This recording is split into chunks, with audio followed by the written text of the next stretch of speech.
வணக்கம் வாசகர்களே. அம்மு இலையால் யூடியூப் சேனலுக்கு உங்களை அன்புடன் வரவேற்கிறோம். இன்னைக்கு நாம கேட்க போற கதை மௌனத்தின் உதிரப்பூ நீயடா. கதையின் குரலாய் நான் உங்கள் காமாட்சி. இந்த கதை பிடிச்சிருந்தா லைக் பண்ணுங்க, ஷேர் பண்ணுங்க. கதையை பத்தின கருத்துக்களை கமெண்ட் பண்ணுங்க. மறக்காம சேனலை சப்ஸ்கிரைப் பண்ணிடுங்க. வாங்க கதைக்குள்ள போகலாம். உதிரப்பூ 6. சீதா என உற்சாகமாக அழைத்த முத்துப்பாண்டி செருப்பை கழட்டிவிட்டு வீட்டிற்குள் நுழைந்தார்.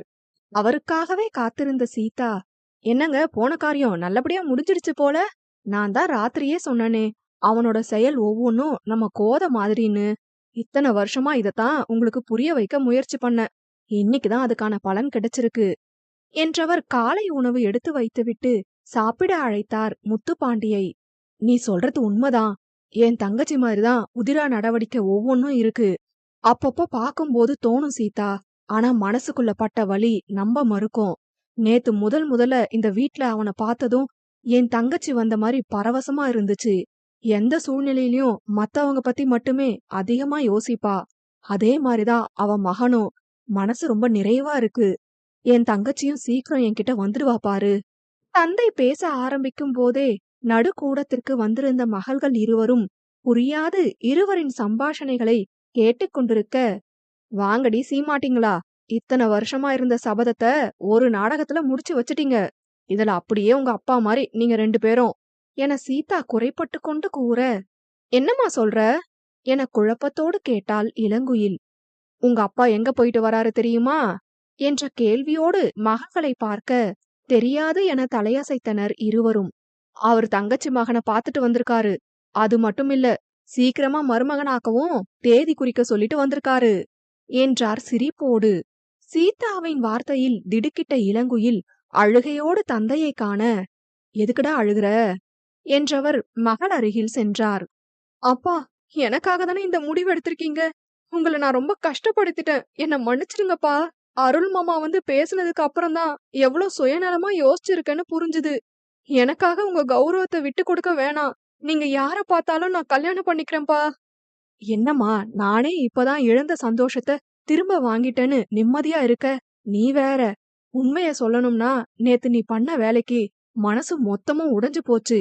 அந்த நேரத்துல உதிரனோட வார்த்தை ஒவ்வொன்னும் விழுந்த எனக்கு அவ்வளோ நம்பிக்கையா இருந்துச்சு. அவன் நினைச்சிருந்தா என்னை எதிர்த்து உன்னை கல்யாணம் பண்ணிருக்க முடியும். நீயே வர தயாரா இருக்கும் போதும் வேணாம்னு ஒதுங்கி நின்னான் பாரு. அந்த நிமிஷம்தான் புரிஞ்சுது எவ்வளோ பெரிய முட்டாளா இத்தனை வருஷம் வாழ்ந்திருக்கன்னு. என்னதான் அவன் அந்த வீட்ல வாழ்ந்திருந்தாலும் குணம், உருவம் எல்லாமே அப்படியே என் தங்கச்சி மாறி.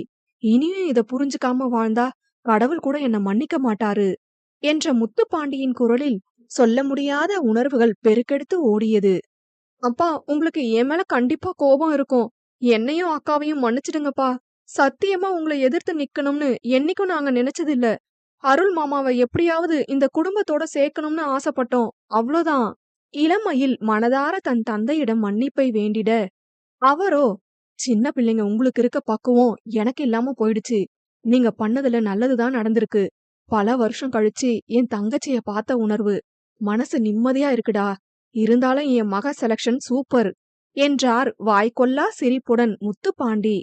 தந்தையின் வார்த்தையில் சிரிப்பு பொங்க, அன்போடு கட்டிக்கொண்ட இளமையில் தன் அக்காவை காண, அவளோ கேட்பது நிஜம் என்பதையே சில நொடிகள் கழித்துதான் உணர்ந்திருந்தாள்.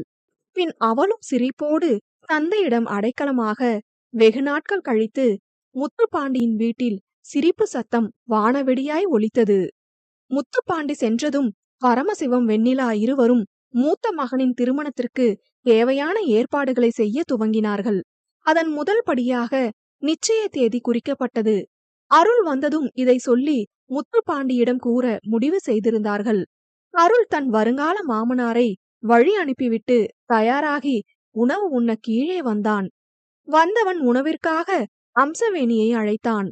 வழக்கம் போல் அங்கு வந்த கதிர் தமையனை வம்பிழுக்க, பலமுறை வெற்றி கண்ட கதிருக்கு இன்று தோல்வியே கிட்டியது. ஏனெனில் அவனின் வார்த்தையை அலட்சியப்படுத்திய அருள் அம்சவேணி கைமணத்தில் செய்யப்பட்ட ஆப்பத்தை தேங்காய் பாலுடன் சேர்த்து ரசித்து சாப்பிட்டுக் கொண்டிருந்தான். எதிரில் அமர்ந்திருந்த கதிர் அவனின் அலட்சியத்தை பொறுத்து கொள்ள முடியாமல் பக்கத்தில் அமர்ந்து வெறுப்பேற்றத் தொடங்கினான். அதனை கண்ட வெண்ணிலா சிறிய மகனை அதட்டினார். அவனோ அதையெல்லாம் கண்டு கொள்ளாமல் அருளை வெறுப்பேற்றும் பணியை கண்ணும் கருத்துமாக சரியாக செய்து கொண்டிருந்தான். எப்போதும் கதிர் வந்துவிட்டாலே அங்கிருந்து நகரும் அருள் இன்று பக்கத்தில் அமர்ந்திருப்பதை உணர்ந்தும் ஒரு வார்த்தை பேசவில்லை. அதைக் கண்ட கதிருக்கு மேலும் கோபம் வர, எல்லாம் மாமனார் வந்துட்டு போன மாயம். இருக்கிறது இங்க, சாப்பிடுறது இங்க, சம்பாதிக்கிறது இங்க, பாசம் மட்டும் அங்க. மனசாட்சி உறுத்தாம நடு வீட்ல உட்காந்து சாப்பிட எப்படிதான் மனசு வருதோ என்றவனை, கதிரு, இனிமே இந்த மாதிரி பேசுறத நிறுத்திக்கோ. தம்பிக்கு கல்யாணம் ஆக போகுது. நீ பேசுறத கேட்டுட்டு நாங்க சும்மா இருக்கலாம். வரப்போற பொண்ணு சும்மா இருக்க மாட்டா. அதுவும் இல்லாம இனி அண்ணா அண்ணின்னு சொல்லி பழகு என அதட்டிய வெண்ணிலாவை பல வருடங்கள் கழித்து நிமிர்ந்து பார்த்தான் அருள். அதை வெண்ணிலாவே எதிர்பார்க்கவில்லை போல. கண்கள் இரண்டும் அதிர்ச்சியில் 4 அங்குலத்திற்கு சென்றிருந்தது. இவன் அண்ணான்னு கூப்பிட வேணாம். இனிமே நான் சாப்பிட வரும்போது இவன் வாய மூடிக்கிட்டு தான் இருப்பான். இல்லனா வரவ கையால தர்மாடி கணக்கில்லாம கிடைக்கும். சின்ன வயசுல வாங்கினத மறந்திருக்க மாட்டான். இன்னும் முதுகுல என் வருங்கால பொண்டாட்டி கொடுத்த தடம் இருக்குமே என்றவன் முத்துப்பற்கள் தெரிய சிரிப்புடன் மீண்டும் உண்ணத் தொடங்கினான். அருளின் வார்த்தையே மிக குறைவாகத்தான் ஒலிக்கும் அவ்வீட்டில்.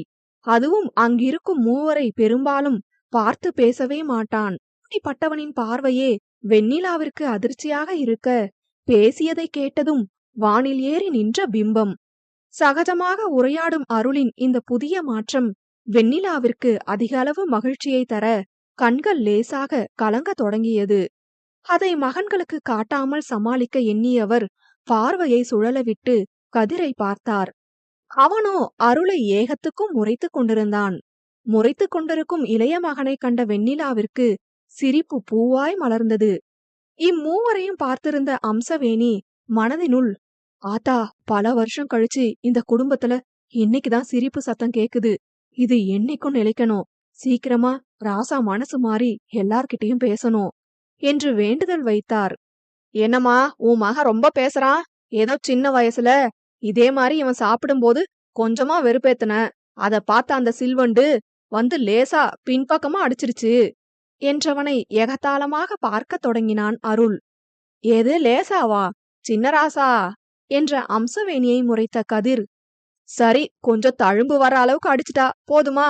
எல்லாரும் எனக்கு எதிரா ஒண்ணு கூடிட்டீங்க, அப்படிதானே? பாக்குறேன் வர சில்வண்டு என்ன பண்ணிட போகுதுன்னு என்றவன் பாதி சாப்பாட்டை மிச்சம் வைத்துவிட்டு சென்று விட்டான். அவன் சென்றதும் அருளும் அங்கிருந்து நகர்ந்து விட்டான். அன்பு மகனின் முத்து சிரிப்பு அன்னை அவளுக்கு அமிர்தமாய் மாறிவிட, அன்றைய நாள் முழுவதும் வெண்ணிலா மகிழ்ச்சியாக உலா வந்தார். கோதை டிபார்ட்மெண்ட் ஸ்டோரில் அன்றைய பணிகளை பார்த்து கொண்டிருந்தான் கதிர். வெகுநேரம் கம்ப்யூட்டரில் வேலை பார்த்து கொண்டிருந்தவனின் பின்மண்டையில் பலமாக யாரோ தாக்க, யமா என்ற சத்தத்தோடு கையை பின்னந்தலைக்கு தாங்கியவன் திரும்பி பார்த்தான். அங்கு இளங்குயில் கும்மாளமிடும் சிரிப்போடு, என்ன கொழுந்தனாரே, வேலையெல்லாம் எப்படி போகுது? கணக்கெல்லாம் சரியா இருக்கா? இப்பவே எல்லா கணக்கையும் சரியா வச்சுக்க. இன்னும் கொஞ்ச நாள் தான், அப்புறம் மொத்த கணக்கும் என் கைக்கு வந்துடும். பைசா கணக்கு குறையாம இருக்கணும். இல்லனா கொழுந்தன்னு கூட பார்க்க மாட்டேன் என்ற இளங்குயிலை முறைத்த கதிர், இந்த அதிகாரம் எல்லாம் உங்க புருஷனோட நிறுத்திக்கோங்க மேடம். உங்க அப்பா தெளிவா சொல்லிட்டாரு, தனக்கு சொந்தமான ஒண்ணு அருள் மட்டும்தான்னு. அப்புறம் எந்த உரிமையில என்ன கொழுந்தனாருன்னு சொல்றீங்க? உங்களுக்கெல்லாம் நாங்க தீங்கு தகாத ஆளுங்க தானே என முடித்தான் ஆற்றாமையோடு. அதில் சிரிப்பை நிறுத்திய இளங்குயில், என்ன கதிர் இப்படியெல்லாம் பேசுற? அப்பா ஏதாச்சும் கோபத்துல சொல்லிருப்பாரு. இப்பதானே மாமா கிட்ட பேசியிருக்காரு. இன்னும் கொஞ்ச நாள்ல உன்கிட்டயும் பேசுவாரு. அப்புறம் நான் உனக்கு அண்ணிதான், நீயா ஏதாவது கற்பனை பண்ணிக்காத என்றவள் தன் தங்கையிடம், பேசிட்டு வா மயிலு, நான் கீழே இருக்கேன் என்றாள். உங்க பங்குக்கு நீங்களும் சொல்லிட்டு கிளம்புங்க மேடம், எனக்கு வேலை இருக்கு என்றவன் இளமையில் முகத்தையே பார்த்து கொண்டிருந்தான். சிறிது நேரம் மௌனமாக இருந்தவள் மூச்சை உள்ளிழுத்து, பஞ்சாயத்துல எங்க அப்பா கிட்ட எதுக்காக அப்படி பேசின கதிரு? அப்பா பெரியவங்க, ஏதாச்சும் பேசினாலும் பொறுத்து போயிருக்கலாம். எவ்வளவு வருத்தப்பட்டு பேசினார் தெரியுமா? நானும் அதை புரிஞ்சுக்காம அக்காவுக்கு ஒரு ஐடியா சொல்லி இன்னும் கஷ்டப்படுத்திட்டேன். நீ பண்ணதால அவங்க 2 பேருக்கும் நல்லது நடந்தது உண்மைதான். ஆனா எனக்கு இந்த ஊர்க்காரங்க முன்னாடி மரியாதை இல்லாம பேசியிருக்க. இப்போ உன்னை நான் கல்யாணம் பண்ணா என்ன சொல்லுவாங்க? ஏற்கனவே ரொம்ப மனசு உடைஞ்சுதான் எங்களுக்காக இந்த கல்யாணத்தை முடிவு பண்ணிருக்காரு. இப்ப நானும் அக்கா மாரி உன்னை காதலிக்கிறதா சொன்னா தாங்க மாட்டாரு. அதுக்கு கதிரின் குரல் கோபமாக வர, இனியும் அப்பாவ கஷ்டப்படுத்த முடியாது. கோத அத்த பையனா இருந்ததால அருள் மாமாவ ஏத்துக்கிட்டாங்க. உன்னை நிச்சயமா ஏத்துக்க மாட்டாங்க. அதுவும் நீ பண்ண காரியத்துக்கு இனி நடக்கவே வாய்ப்பில்ல. நீ பண்ண எல்லாத்துக்கும் நன்றி. இனியும் நமக்குள்ள எதுவும் வேணாம் என்றவளை அமைதியாக பார்த்து கொண்டிருந்தான் கதிர். சில நொடிகள் அவளும் அமைதியாக நின்றிருக்க, சரி கிளம்பு என்றான். ஆ என்னஹா, தமிழ்ல தானே சொன்ன கிளம்புன்னு. உங்க அப்பா பஞ்சாயத்துல சொன்னாரே, அப்பம் புத்திதான் மகனுக்கு வரும்னு. அத இப்ப நீ நிரூபிச்சுட்ட. அவருக்கு நானும் எங்க அம்மாவும் குப்பை மாதிரி. அதனாலதான் எங்கள பாக்குற அப்பெல்லாம் அவ்ளோ அருவருப்பா முகத்த சுழிப்பாரு. இன்னைக்கு நீயும் அதத்தான் பண்ற. கதிரின் கடைசி வார்த்தையை ஏற்றுக்கொள்ள முடியாத இளமையில் எதையோ தடுத்து கூற வர, நீ எதையும் சொல்ல வேணாம். எங்க அம்மா பண்ணது தப்பாவே இருக்கலாம். அதுக்காக ஊருக்கு முன்னாடி அசிங்கப்படுத்துறது சரியா?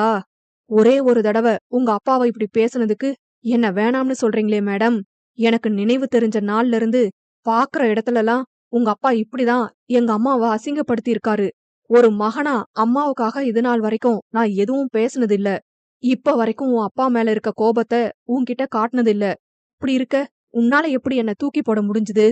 என் பக்கம் என்ன நியாயம் இருக்குன்னு கேட்கணும்னு தோணலல்ல உனக்கு? உங்க குடும்பத்துல எல்லாரும் இப்படிதான் சுயநலமா இருப்பீங்களா?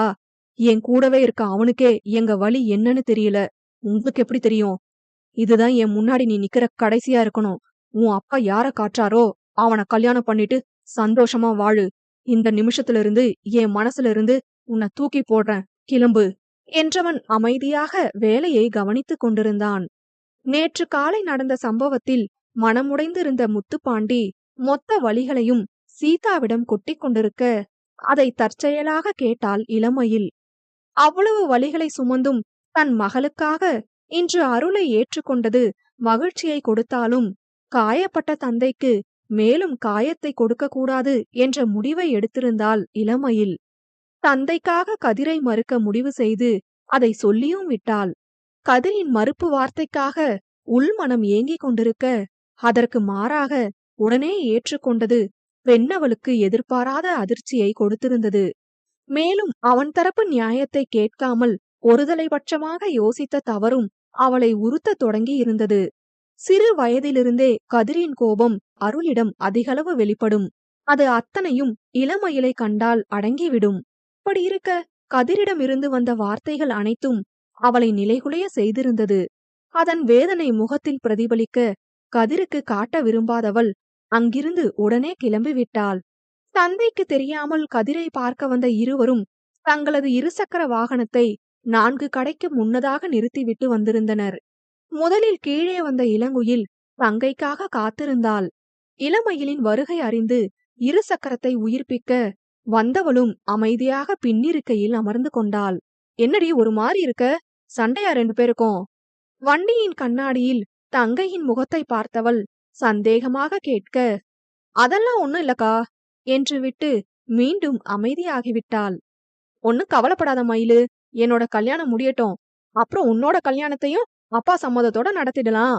எல்லாம் மாறும் என்ற இளங்குயில் வீட்டுக்கு கிளம்ப வாகனத்தை இயக்க, அவர்களை கடந்து சென்றது அருளின் புல்லட். அருளை கண்டு கொண்டவர்கள் மாமா என்று அழைக்க, அதை காதில் வாங்காதவன் சூப்பர் மார்க்கெட் முன்பு வாகனத்தை நிறுத்தினான். இதை எதிர்பார்த்திராத இருவருக்கும் அதிர்ச்சியோ அதிர்ச்சி. ஏனெனில் கதிர் இருக்கும் பக்கம் அருள் வரமாட்டான், அருள் இருக்கும் பக்கம் கதிர் வரமாட்டான். அதனால்தான் தொடக்கத்தில் இருவரும் சேற்றை மாறி மாறி அடித்துக் கொண்டது. இருவரும் அதிர்ச்சி விலகாமல் அருளையே பார்த்திருக்க, மேலும் பேரதிர்ச்சியாக கடைக்குள் நுழைந்தான் அவன். வேகமாக ஸ்கூட்டியை நிறுத்திய இளங்குயில் கடைக்குள் நுழைய, அவளை தொடர்ந்தாள் இளமயில். நேராக அருள் சென்றது கதிரின் அறைக்குதான். சற்று நிமிடங்களுக்கு முன்வரை நடந்ததை நம்பவே சகோதரிகள் இருவருக்கும் யுகம் தேவைப்படும். அதை மேலும் சோதிக்கும் விதமாக அருள் கதிரின் அறைக்குள் நுழைவதைக் கண்ட இளமையில் வாயை மூடிக்கொண்டு சுவற்றில் சாய்ந்து விட்டாள். தங்கையின் நிலையை கண்ட இளங்குயில், அடியே போய் சேர்ந்துடாதடி, வா, இன்னைக்கு ஏதோ பெருசா சம்பவம் இருக்கு போல என்று அழைத்து சென்றாள். இருவரும் உள்ளே இருக்கும் இருவர் பேசிக் கொள்வதை கேட்கும் விதமாக அறை பக்கத்தில் இருக்கும் சிறு படிகட்டில் நின்று கொண்டனர்.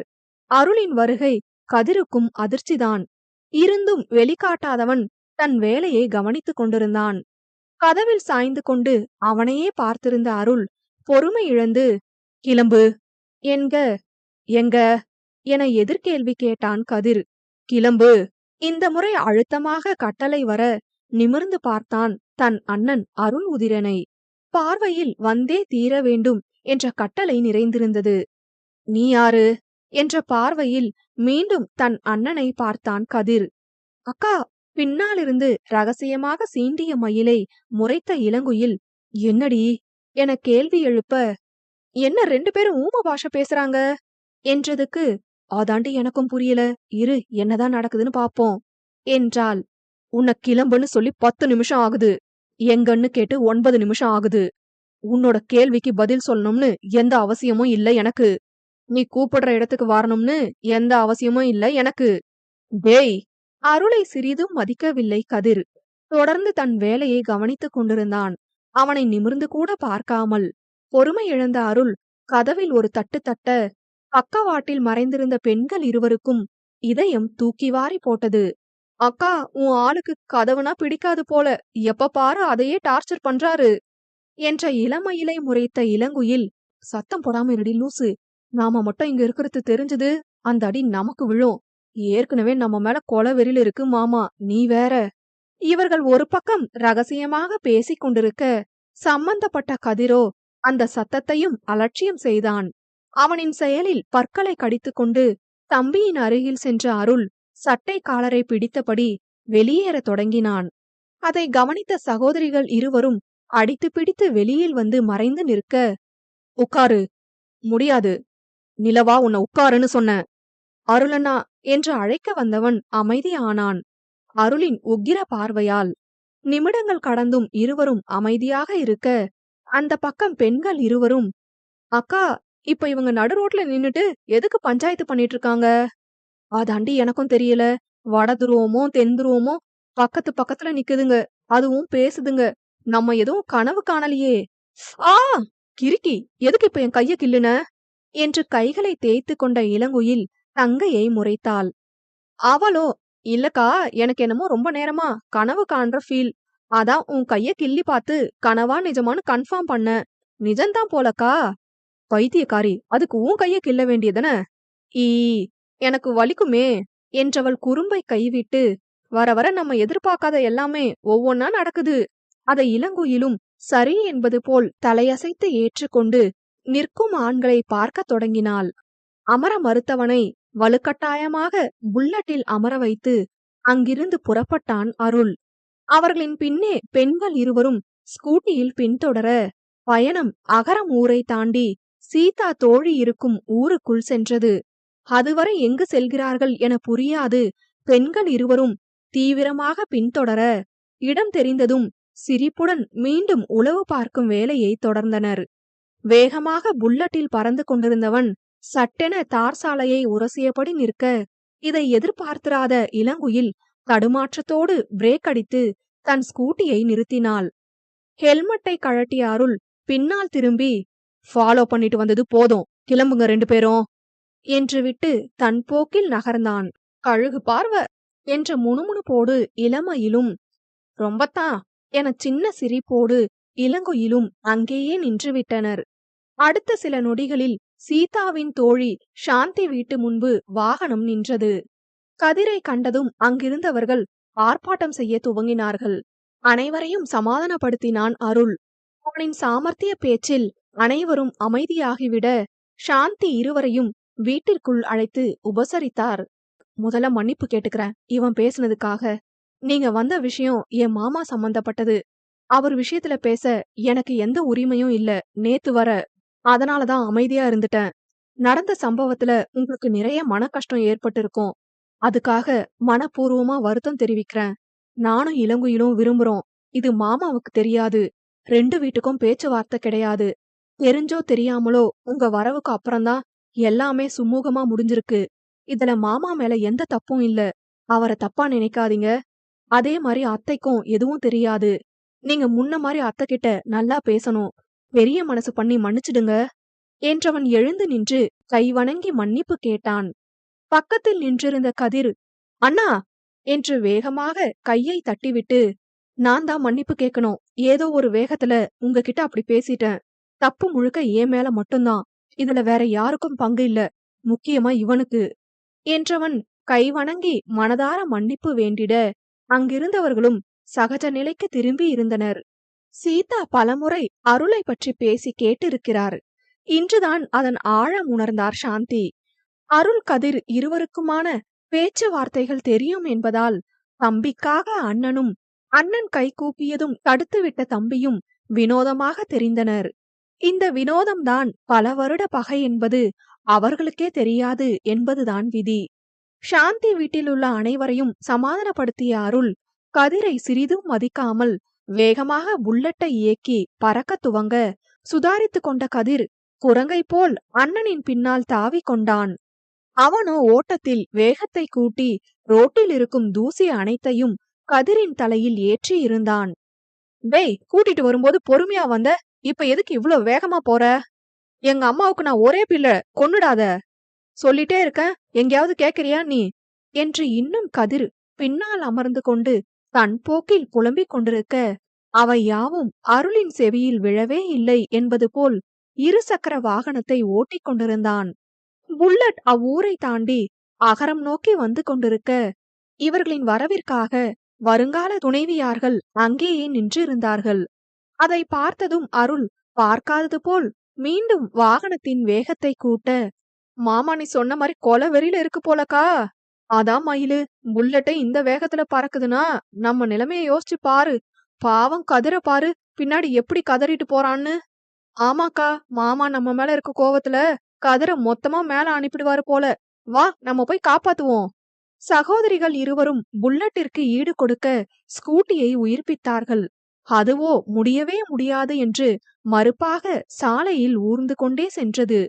வெகு நேரமாக மாமன் மகள்களை ஓடவிட்ட அருள் மனமிறங்கி வாகனத்தின் வேகத்தை குறைத்தான். இதுதான் சமயம் என்று அவனுக்கு ஈடாக வந்து நின்ற இளங்குயில், வேகமா போனா பிடிக்க முடியாதா மாமா? நாங்கெல்லாம் ஃப்ளைட்டையே ஓவர்டேக் பண்ணி போற ஆளுங்க. தம்மா துண்டு இருக்கிற இந்த புல்லட்ட பிடிக்க மாட்டோமா? என்றவள் ஒரு கையால் ஸ்கூட்டியை ஓட்டிக்கொண்டே மற்றொரு கையால் அருளின் புல்லட்டை பிடிக்க சென்றாள். அவனோ சற்று வேகத்தை அதிகரிக்க, நிலை தடுமாறியவள் 2 கையையும் தன் ஸ்கூட்டியில் வைத்துக்கொண்டு அவனை முறைத்து பார்த்தாள். மாமா! யாருடி மாமா? இன்னொரு தடவை அந்த பேரை சொன்ன, பல்லு கழண்டு டயருக்கு முன்னால போகும். நீ பார்த்த வேலைக்கு இந்நேரம் உன்னை உயிரோட விட்டு வச்சதே பெரிய விஷயம். எம்புட்டு பெரிய வேலை பார்த்திருக்க, கொஞ்சம் கூட குற்ற உணர்ச்சி இல்ல உனக்கு. எனக்கு அன்னைக்கு இருந்த கோவத்துக்கு உண்மையாவே கழுத்தை நெரிச்சு கொன்னு இருப்பேன். பேசாம கல்யாணம் ஆகிற வரைக்கும் என் கண்ணு முன்னாடி வராத. காலம் முழுக்க என் முகத்தை பார்த்துதான் வாழ போறீங்க. பார்த்து பேசுங்க மாமா. நான் மட்டும் அப்படி பிடிவாதம் பிடிக்கலனா இந்நேரம் என்னைய பின்னாடி உட்கார வச்சு வேற ஒருத்தன் ஓட்டிட்டு போயிருப்பான். நீங்களும் எங்கிருந்தாலும் வாழ்கன்னு மனசுக்குள்ள ஒப்பாரி வச்சிருப்பீங்க. அது ஒப்பாரி இல்ல இரமீனு, சந்தோஷம். என் வாழ்க்கை தப்புச்சுதேன்னு சந்தோஷம். ஆனா இனி அந்த சந்தோஷம் வாழ்க்கை முழுக்க எனக்கு கிடைக்காது. மாமா, இப்ப என்ன கல்யாணம் பண்ண உங்க சந்தோஷம் போயிடுமா? உங்களதான் கேக்குறேன். பேச்சு இளங்குயில் பக்கம் இருந்தாலும் பார்வை இளமயில் மீதுதான் இருந்தது அருளுக்கு. கண்ணாடி வழியே அவளை பார்த்து கொண்டே வந்தவன் பேச்சை நிறுத்தி இருந்தான், கண்களில் வழியும் கண்ணீரை கண்டு. அவளின் கண்ணீருக்கு நிச்சயம் கதிர்தான் காரணம் என்பதை உணர்ந்தவன் மற்றொரு கண்ணாடியில் தம்பியின் முகத்தை பார்த்தான். அவனோ இளமயிலை பார்க்காமல் இருப்பதற்காக வேறு புறம் திரும்பிக் கொண்டிருந்தான். எனினும் அவன் கண்களும் 1000 சோகங்களை தத்தெடுத்திருந்தது. இருவரையும் சில நொடிகள் கவனித்துக் கொண்டே வந்த அருள் சாலையின் ஓரமாக புல்லட்டை நிறுத்தினான். அவன் பின்னால் இளங்குயிலும் வண்டியை நிறுத்தி, மாமா சொல்லிட்டு நிறுத்தலாம்ல. நல்ல வேளை ஒரு வண்டியும் பின்னாடி வரல. இல்லனா கல்யாணத்தன்னைக்கு கை கால்ல கட்டு போட்டுதான் உட்கார்ந்திருப்பான் உங்க பக்கத்துல என்றவள் அருளை முகம் சுருங்கி முறைத்தாள். அவனோ அவளை பார்க்காமல் பின்னால் அமர்ந்திருக்கும் அவ்விருவரையும் மாற்றி மாற்றி பார்த்து கொண்டிருந்தான். அவர்களோ வண்டியை நிறுத்தியது கூட உணராமல் ஆளுக்கு ஒரு பக்கம் வெறித்து பார்த்து கொண்டிருந்தார்கள். இருவருக்குள்ளும் ஏதோ சரியில்லை என்பது மட்டும் அருளுக்கு புரிந்தது. பேசி தீர்த்து கொள்ளட்டும் என்று முடிவெடுத்தவன், ஐரமினு வந்து வண்டியில் உட்காரு என்றான். அவளோ மாமனின் வார்த்தையை உள்வாங்க முடியாமல் முழிக்க, பார்வையால் பின்னால் இருப்பவர்களை பார்க்குமாறு கட்டளையிட்டான். அதன் பின்னே அவளும் தன் தங்கையை திரும்பி பார்த்தாள். புருவங்கள் இரண்டும் சுருங்கி யோசனையோடு அருளை காண, அவனோ ஸ்கூட்டியிலிருந்து இறங்குமாறு மீண்டும் பார்வையால் கட்டளையிட்டான். அவள் இறங்கும் அசைவில்தான் இளமையில் நிகழ்வுக்கு திரும்பி இருந்தாள். கதிரும் நிலை உணர்ந்து சாதாரணமாக தன் முகத்தை வைத்துக் கொண்டான். மயிலு, நான் மாமா கூட அந்த வண்டியில வரேன், நீ கதிர் கூட வா என்றவள் தங்கைக்கு பேசக்கூட இடமளிக்காமல் வேகமாக கதிரின் அருகில் சென்று, இந்தா நான் என் மாமா கூட போகணும், வண்டியை விட்டு இறங்கு என்றாள் கட்டளையாக. கதிரோ அவளை ஏற இறங்க பார்த்துவிட்டு, என்ன புருஷன் பொண்டாட்டியும் என்கிட்ட விளையாடுறீங்களா? நான் பாட்டுக்கு என் வேலைய பாத்துட்டு இருந்தேன். இதோ இவன்தான் சம்பந்தமே இல்லாம கூட்டிட்டு வந்தான். இப்ப நடு ரோட்ல நிறுத்தி பஞ்சாயத்து பண்ணிட்டு இருக்கீங்க. என்ன பார்த்தா உங்க எல்லாருக்கும் எப்படி தெரியுது? ஆளாளுக்கு தூக்கி போட்டு பந்தாட்டம் ஆடுறீங்க. உங்க அப்பா சொன்னதை செயல்படுத்தி காட்டுறீங்களா என்ற கதிர் முன்னால் அமர்ந்திருக்கும் அருளை கண்ணாடி வழியாக பார்த்து, சும்மாவே இவனுக்கு எங்களை கண்டா ஆகாது. இப்ப நீங்க வேற ஒண்ணு சேர்ந்துட்டீங்க. அதான் உங்களோட சேர்ந்து என்ன பழி வாங்க பாக்குறான். நான் யாரோட வண்டிலையும் வர தயாரா இல்ல. நடந்தே வீடு போய் சேருவேன். நீங்க எல்லாரும் குடும்பமா சந்தோஷமா இருங்க என்றவன் வண்டியை விட்டு இறங்கி இருந்தான். அவன் வார்த்தையை கேட்ட இளங்குயில் திரும்பி தன் தங்கையை பார்க்க, அவளோ கண்ணில் நீர் கோர்க்க குனிந்து கொண்டிருந்தாள். என்ன நடக்குது மாமா இங்க என்பதைப் போல் பார்வையால் அருளிடம் கேள்வியை முன்வைத்தாள் இளங்குயில். அவனோ இருசக்கர வாகனத்தை இயக்கி இளங்குயிலை பின்னால் அமர சைகை செய்தான். நடப்பது எதுவும் புரியாத இளங்குயில் அருளின் கண்ணசைவுக்கு ஏற்றவாறு செயல்பட, அக்கா நீ பாட்டுக்கு போற, நான் எப்படி போறது? எனக்குதான் வண்டி ஓட்ட தெரியாதே என்றவள் அருளிடம், மாமா அக்கா இந்த வண்டியிலேயே நீங்க போற இடத்துக்கு வரட்டும், நீங்க பேசி முடிக்கிற வரைக்கும் நான் வெயிட் பண்றேன் என்றாள். அதையெல்லாம் கண்டும் காணாமல் நின்றிருந்த கதிர் அவர்களிடமிருந்து விலகி ஊர் பாதையில் நடக்கத் தொடங்கினான். செல்பவனை பார்த்து கொண்டிருந்த இளமையில் மீண்டும் அழுதவாறே குனிந்து கொள்ள, கதிரு என்று அழைத்தாள் இளங்குயில். கதிரோ கண்டு கொள்ளாமல் நடக்க துவங்க, வேகமாக வாகனத்தை இயக்கியவன் கதிரின் முன் நின்று, நிலவா, நம்ம ஊர் கோவில் கிட்ட மயில கூட்டிட்டு போய் நில்லு, கொஞ்ச நேரத்துல வந்துடுறோம் என்று விட்டு நில்லாமல் புல்லட்டில் பறந்து விட்டான். அதன்பின் கதிரின் கால்கள் நடக்கவில்லை வீட்டை நோக்கி. வெகுநேரம் யோசனையில் இருந்தவன் அண்ணனின் வார்த்தையை செயல்படுத்த மீண்டும் இளமையில் முன்பு நின்றான். அவளும் அவனையே பார்த்து கொண்டிருக்க எதுவும் பேசாமல் ஸ்கூட்டியை இயக்க ஆரம்பித்தான். அவர்களை தாண்டி வந்திருந்த அருள் எதுவும் பேசாமல் சாலையில் கவனம் செலுத்த, பின்னால் அமர்ந்திருந்த இளங்குயில்தான் விடாமல் அவனிடம் வம்பு செய்து கொண்டிருந்தாள். அதையெல்லாம் பொறுத்து கொண்டு வந்தவன் ஒரு கட்டத்தில், உன்னை கூட்டிட்டு வந்தது உன் கூட கொஞ்சம் இல்ல, மயில ஏதோ அழுதுட்டு இருந்தா, அதுக்காகதான். நீ பண்ண வேலைக்கு இப்போ வரைக்கும் எனக்கு ஆத்திரம் தீரலையிலா. முன்னாடி சொன்ன மாதிரி கல்யாணம் ஆகிற வரைக்கும் என்கிட்ட எந்த பேச்சுவார்த்தையும் வச்சுக்காத. எல்லா நேரமும் இந்த அருள் அமைதியா இருக்க மாட்டான் என்றவன் மீண்டும் சாலையில் கவனம் செலுத்த, இளங்குயில் அதன்பின் எதுவும் பேசவில்லை. கதிர் ஏதாவது பேசுவான் என்று இளமையிலும், அவள் ஏதாவது பேசுவாள் என்று கதிரும் மௌனம் சாதித்துக் கொண்டிருக்க, செல்லும் இடத்திற்கான தூரம்தான் குறைய தொடங்கியது. அவள் அழுவது கண்ணாடி வழியாக பார்த்த கதிரின் மனதில் ஊசி குத்தியது. இருந்தும் எந்த வார்த்தையும் அவளிடம் பேசவில்லை. இருவருக்குமான மௌன போர் அருள் சொன்ன இடத்திற்கு வரும் வரை தொடர்ந்தது. அங்கு அவர்களுக்கு முன்னால் வந்திருந்த மற்றொரு ஜோடி இருவர் முகத்தையும் பார்க்க எந்த மாற்றமும் இல்லாமல் இருந்தது.